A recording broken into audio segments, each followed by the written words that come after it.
My name is Jonathan Burton, and I don't know. How do I introduce myself? Hold on.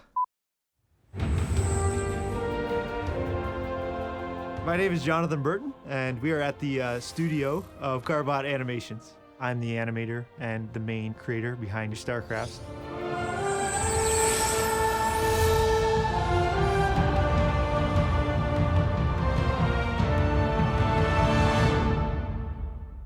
I've been working on StarCrafts for almost 3 years. I work with my 2 brothers and my wife, so we're one big happy family, kinda. Remember when I made you this? This is actually how she works half the time. I was in a 4-year animation course, just finished my first year. Me and my wife were picking tomatoes at a farm, so that was our job. And I was like, you know what? I don't want to have another job that just a minimum wage kind of thing. I want to further my career with my next job. And so I told myself I'm gonna go with YouTube, and I am going to make a living from YouTube. I chose StarCraft to start just because that was the game I was playing a lot, and I love the competitiveness of the game. He came up to me with a sketchbook and he said, "What do you think of these designs?" And he would like show me the designs of, like, I saw the Ultralisk, I saw the Mutalisk, I saw all these other characters simplified, and I hadn't really seen anything like it before. It was really cute, you know? A lot of personality with every single unit. I remember him starting to do it, and I was like, "What are you doing?" And he's like, "Oh, I'm just trying this out." And I was like, "Okay, that's cool." And I didn't really think anything of it.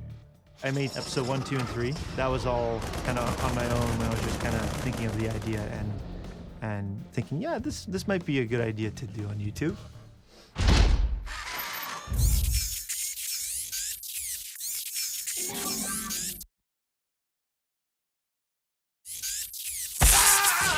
When I released the first episode, probably the 6th or 7th comment was, "This is complete and utter crap." And so I was like, oh, okay, maybe I'll just do like 2 more and that's it. None shall stand. It was the 2nd episode. Blizzard messaged me on YouTube, and I was like, oh, someone's trying to scam me or something. Kevin Johnson, the community manager at the time, was like, "We really like your stuff. Like, we want to promote you." And so I was like, who is this? This isn't Blizzard. This is Wise. And I found it was. He called me the one day and he said, "Andrew, you are not gonna believe this. Blizzard has just got in contact with me. They love the cartoons." And I was like, holy crap. I asked my friend who has their own YouTube channel. They have a business off it. When I first started, I'm like, what should be my goal for subscribers? And they're like, oh, well, 1,000 would be good. And I was like, okay, I'll strive for 1,000. By the end of the first month, we got 25,000. And then it just literally just kept going up, and we were like, holy cow, like, what's going on? Now we're sitting at about 500,000. Seeing like all these people love my brother's animations, love my brother's and my own humor. It was amazing to see like what influence my brother had on this community. It was crazy. We had this one contest of people making StarCraft stuff to get part of the sword beta keys. And some people made like these, like in Minecraft, these massive structures, or like these cakes. He just kind of threw his idea out there, just randomly, 1 in a million chance, but it happened. We are reaching the end of StarCraft Season 3. There wasn't really a story in the beginning. Like, the episode's still connected in the beginning, but it was just like a regular StarCraft match.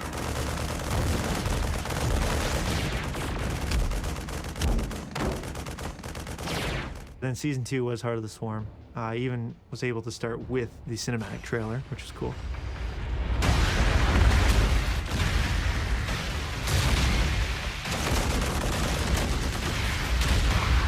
Then Season 3 was the mirror matches. So the Infestor made his own red team.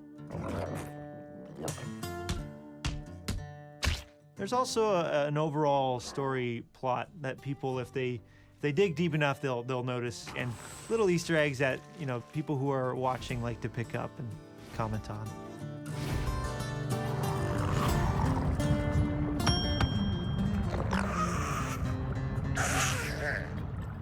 Inspiration of the style was that I knew I wanted frame-by-frame animation, so the characters need to be simple, strong shapes, but not a lot of detail. And as soon as you looked at it, you knew that, oh yeah, that's a Marine. There's no dialogue really, so there's no language barrier. Kind of like old cartoon style, where there was no dialogue, it was just action. I wanted the character and the personality to really show. And so I guess with each race, there's a bit of a theme. The Zerg, a lot of people look at them as pets, like not just animals, but like pets specifically. They're animals, but cute animals like puppies or kittens. They're devastating because they'll kill you. And then Terran, they're just children with guns and toys.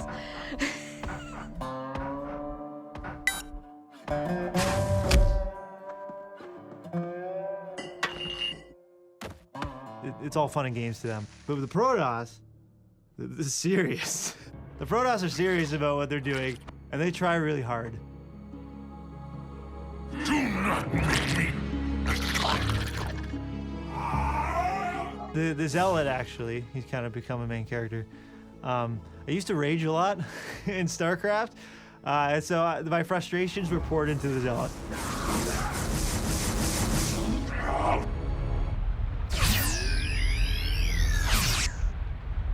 How peaceful it must be for you.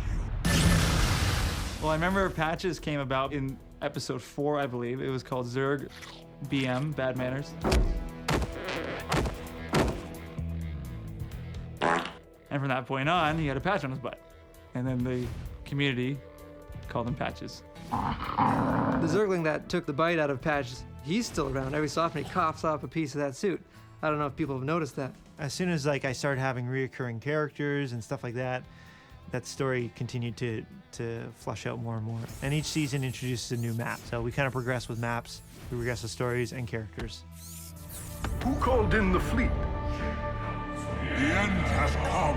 Let us finish this. It's beautiful.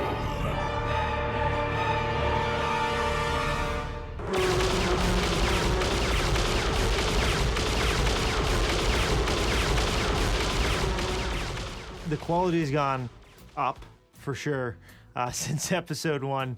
That was a couple reasons. One of them was because I learned how to use the program better, which helps. Another reason was because I was still going to school at the time, and now that it is my full-time job, I'm able to spend a little more time on it.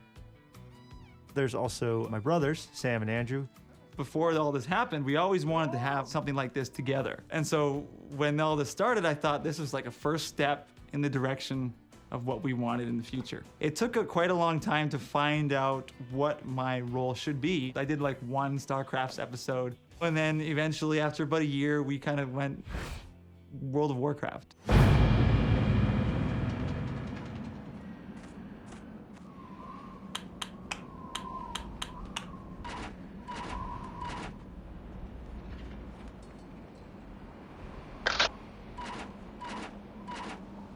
So it was about a year after that when my brother started to see some use for me. And he thought I could do the audio labor. I was like, great, I would love to be a part of this.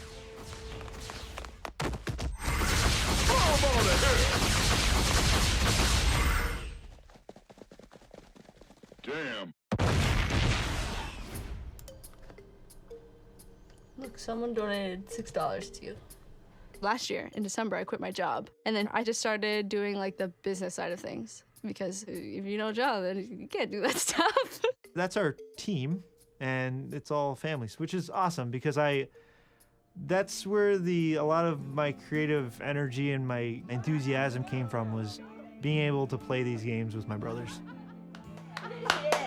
Oh, crap! See, that's better.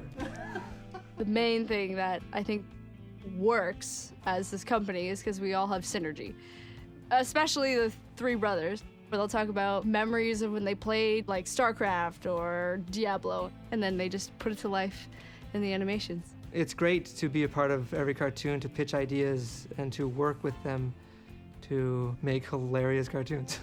It's kind of small in terms of like we're only 4 people, but it's big in terms of like the people that love it, you know, the community and the audience, you know, and the popularity of it. We create these cartoons because we love doing it, and we love Blizzard games. I am part of the community and I wanted to do something for StarCraft. It's really given me direction before I couldn't get anything done. And now I'm like, I was practically running a business all by myself for a while there, and now we're up to 4 people, and that's so cool. That's so cool to say that, yeah, you kind of built this up from the ground and that it's been supported by so many different people. I think it's awesome.